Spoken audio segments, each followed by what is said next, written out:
Harry stabs Charles in the back, causing hurting bond worse and worse after 8 months of no contact. Prince Charles and son Harry have barely spoken in the last 8 months, and relations between them are at an all-time low. The prince's personal attacks against his father since Megxit have forced them apart and left Charles deeply shocked and hurt, sources say. And matters worsened on Sunday when Harry claimed he had raised concerns about Mahfouz marry Mubarak bin Mahfouz, the Saudi tycoon at the center of a probe into donations to his father's charity. Sources say Charles, 73, is keeping a dignified silence amid fears a public spat could damage his reign. Charles last spoke to his son face-to-face at the Duke of Edinburgh's funeral 8 months ago. It is understood there have been only a few fraught phone conversations since Harry and Meghan, 40, quit royal duty to move to the US. On Sunday, Harry stated that he had cut ties with Mahfouz because of concerns over his motives.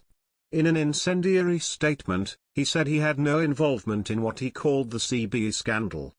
A friend of the Prince of Wales said, Charles is deeply shocked and disappointed by Harry's latest statement, which effectively threw his father under the bus. There are fears that this episode with Mahfouz could even be a chapter in Harry's autobiography. This attack was more damaging than the swipe at Charles's parenting skills because this was a challenge to the way he conducts his business, which is far more damaging to the future king. There is no way for Charles to fight back and defend himself publicly, so he keeps a dignified silence. These constant barbs about his father from America could be very damaging to his reign. Attempts have been made to clear the air, but they have barely spoken since the Duke of Edinburgh's funeral. The friend added, Charles very much loves his son and he will not be having a pop at Harry in return. It's that simple. He is not going to join in because loving his son is the thing that matters the most. Prince Harry was mocked for talking nonsense last night after telling anyone unhappy at work to quit.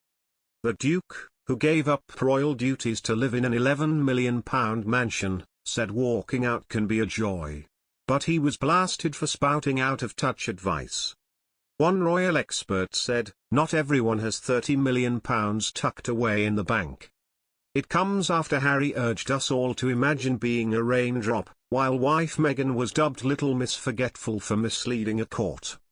The Duke of Sussex, 37, spoke out yesterday in his new role as Chief Impact Officer, known as CHIMPO, for coaching and mental health firm Better Up.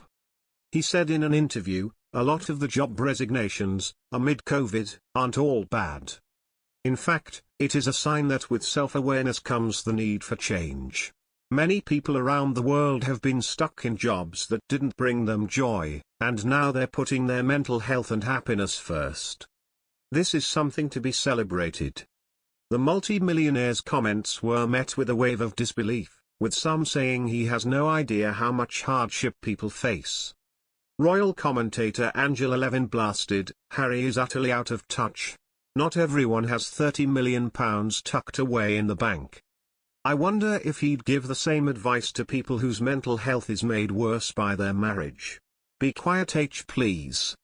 Paul Smith, 35, a bricklayer from London, told The Sun, it's all right for him to say this when he's got his family's millions to fall back on.